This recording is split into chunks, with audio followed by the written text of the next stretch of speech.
Episode 3 The 6 Rights You Own. You don't just own your song, you own the power to copy it, perform it, remix it, and more. And today, we're breaking down exactly what those powers are, straight from the source, the U.S. copyright law. Hey, I'm Aliberry, and welcome back to Copyright for Musicians from the Source. This is part of an educational series where I break down U.S. copyright law using the actual legal code and explain how it applies to musicians, songwriters, and performers.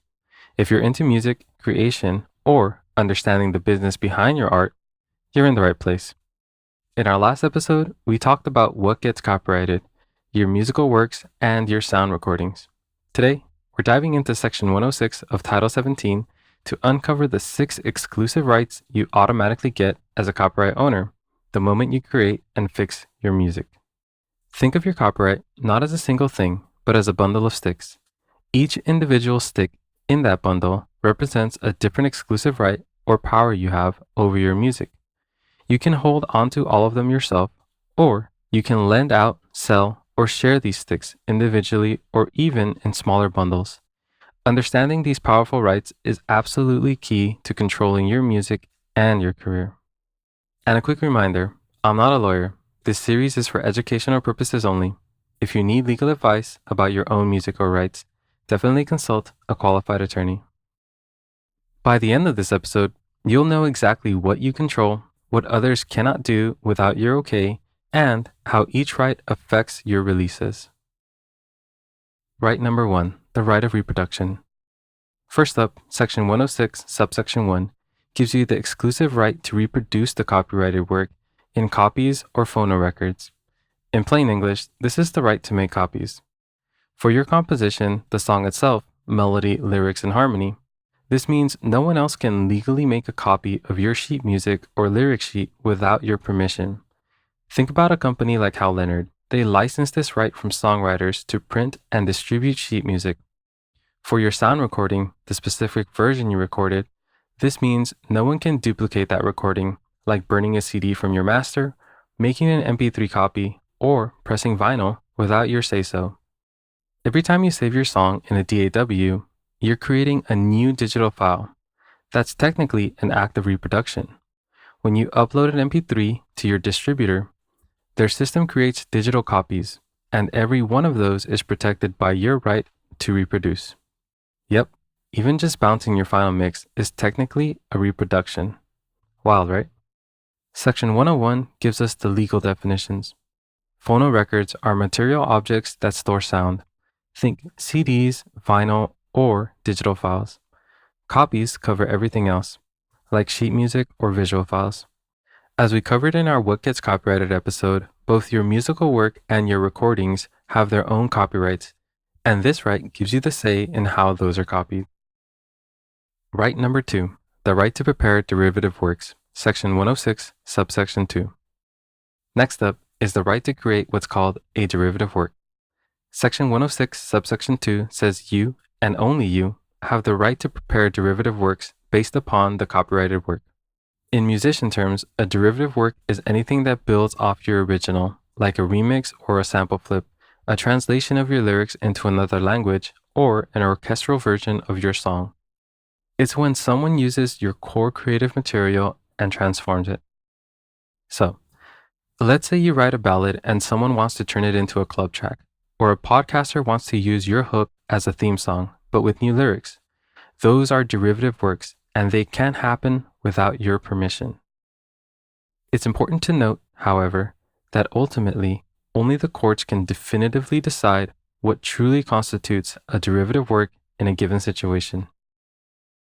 And remember, if you want to remix or cover someone else's copyrighted song in a way that meaningfully changes it, not just a straight cover, but something new, you may need permission to. This right is all about transformation. If your music is the seed, derivative works are the flowers that grow from it, and you get to choose who plants them. Right 3, the right of distribution, Section 106, subsection 3. Section 106, subsection 3 gives you the exclusive right to distribute copies or phonorecords of the copyrighted work to the public by sale or other transfer of ownership, or by rental, lease, or lending. This means you control how your music reaches your listeners. Selling a CD at a show, uploading your track to Bandcamp, submitting your song to DistroKid or CD Baby, you're exercising your right to distribute. Others can't just take your music and share it without your okay. Not on their website, not on a compilation, not even as a free download. You decide when and how your music gets out there.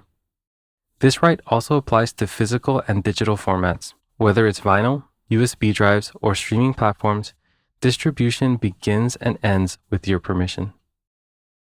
Right number 4, the right of public performance, Section 106, subsection 4. Right number 4 is a big one. The right of public performance.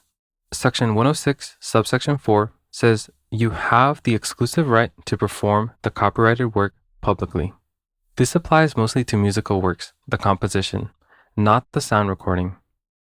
Performing your song live, playing it on the radio, a bar blasting it over their speakers. These are all public performances and they need a license from you or from a performance rights organization like ASCAP, BMI, or CSAC. Now, here's the twist. For sound recordings, the law doesn't give you a general public performance right. Only a limited one will cover in Right 6. That's why terrestrial radio like FM or AM pays songwriters and publishers, but not recording artists or labels. It's a weird quirk in the law and a big reason why artists rely on other income streams. One of the biggest of those, sync licensing. That's when your master recording is used in a movie, TV show, ad, or video game. Even though that's not a public performance, it usually requires two things, a sync license for your musical work and a master use license for your sound recording. It's how both songwriters and recording artists can earn, and it often involves your reproduction and distribution rights too. The takeaway? This right helps you earn money through performance royalties. If your song is played in public, you deserve to get paid, and the law backs you up. Performing rights organizations like ASCAP, BMI, or CSAC collect those royalties on your behalf and make sure those plays turn into money in the bank. Right number 5, the right of public display, Section 106, subsection 5. Right 5 might seem less relevant, but it's still important. The right of public display. Section 106, subsection 5 says you have the exclusive right to display the copyrighted work publicly. This applies mainly to visual representations of your work, like showing your sheet music on screen in a YouTube video, projecting your lyrics at a karaoke night, or displaying your album artwork in a public setting. If your music is tied to visuals, and let's face it, most of it is, this right gives you control over how those visuals appear in public spaces. Quick side note on that album artwork example. While the right to display your artwork in public is clear, it's important to remember that album artwork typically has its own separate copyright as a visual work. So when you register your sound recording, that registration primarily covers the audio. However, the U.S. Copyright Office does offer a convenient group registration option called GRAM, Sound Recordings from an Album, that allows you to register your album's photos, artwork, and liner notes alongside at least 2 of the sound recordings from that same album, as long as they were published together. But you can't use GRAM to register just the artwork by itself. If you only have the artwork, or it was published separately, you'd register it as a visual arts work. Just a little detail to keep in mind. Right 6, the right of digital audio transmission, Section 106, subsection 6. And finally, right number 6, the right to digital audio transmission. Section 106, subsection 6 says you have the exclusive right to perform the copyrighted work publicly by means of a digital audio transmission. This one's specific to sound recordings, and it was added in the 1990s to deal with the internet and streaming. Now, there are actually 2 main types of digital streaming your music might encounter, and this right applies differently to each. First, you have non-interactive streaming. Think of it like digital radio, where you can't choose individual songs, like Pandora or SiriusXM. Unlike traditional radio, digital streaming of recordings does trigger this performance right. That's how services like SoundExchange, a non-for-profit organization, collect and distribute royalties for artists and labels where their sound recordings are played digitally on these non-interactive platforms. Then there's interactive streaming. This is where you pick the exact song you want to hear, like on Spotify, Apple Music, or YouTube. When your musical work, the composition, is streamed on these services, it triggers what's called a mechanical royalty because a reproduction of the song's underlying data is made for the stream. For this type of streaming, the Music Licensing Collective, the MLC, another nonprofit, was recently created to collect and distribute these mechanical royalties to songwriters and publishers. So, while SoundExchange handles sound recording performance royalties on non-interactive platforms, the MLC handles the mechanical royalties of your composition on interactive ones. So, even though you don't get paid when FM radio plays your master, you do when Pandora or satellite radio does, thanks to this sixth right and SoundExchange. And crucially, your musical work also earns when it's streamed on interactive services collected by the MLC. Putting your rights to work. Key organizations. Okay, so we've broken down these 6 powerful rights you own. Now, a crucial part of this is knowing how some of these rights, particularly your performance, digital transmission, and distribution rights, translate into actual earnings.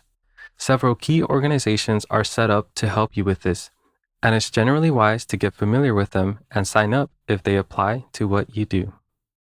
First, to actually get your music out there and collect the money from sales and streams, you'll work with a digital distributor like TuneCore, DistroKid, or CD Baby. There are many options available, each with different pricings and features. So, I encourage you to research which one aligns best with how you want to work. These services are essential for exercising your right of distribution. You upload your tracks to them, and they handle getting your music onto all major streaming platforms, download stores, and even social media platforms. They then collect the revenue from those platforms and pay you your share, often for a fee or a percentage. Next, for the public performance of your compositions, your actual songs. When they're played on the radio, in bars, venues, or by other artists, you'll want to affiliate with a performance rights organization, or PRO. In the U.S., the main ones are ASCAP, BMI, GMR, and CSAC. They track these public performances, collect license fees from the businesses that play music, and then distribute those royalties back to songwriters and publishers. They typically do this for a small administrative percentage of the money collected on your behalf. Then, for digital public performance of your sound recordings, your actual masters, when they're streamed on non-interactive digital services like Pandora, satellite radio, or webcasters, SoundExchange is the organization that collects and distributes these specific royalties. They pay out to both the recording artist and the master rights holders, which is often the record label, or you if you're fully independent. And finally, the mechanical royalties from interactive streaming services in the US, like Spotify or Apple Music, playing your composition. The Music Licensing Collective, or the MLC, was established to collect these royalties from the streaming services and pay them out to songwriters and publishers. This ensures that when your song is reproduced and streamed on these platforms, the writers and publishers get their share. Joining these organizations and using a reputable distributor are essential steps in getting paid for your music. Let's recap the 6 exclusive rights you get the moment you fix your music in a tangible form. Reproduction, the right to make copies. Derivative works, the right to create remixes, translations, and more. Distribution, the right to control how your work gets out. Public performance, the right to control public playbacks of your composition. Public display, the right to control how your work appears visually. And finally, digital audio transmission, the special right for streaming your sound recordings. Each right is a tool, and knowing how to use them puts the power in your hands. Whether you are licensing a remix, distributing a new single, or registering with a PRO, understanding these rights helps you make informed moves and protect your creative work. To truly master these rights and navigate the music industry with confidence, it's essential to speak the same language as the law. In our next episode, we're diving into Copyright's Dictionary, key terms that unlock your rights. We'll break down crucial definitions from the Copyright Act, like musical work, phonorecord, derivative work, and compilation.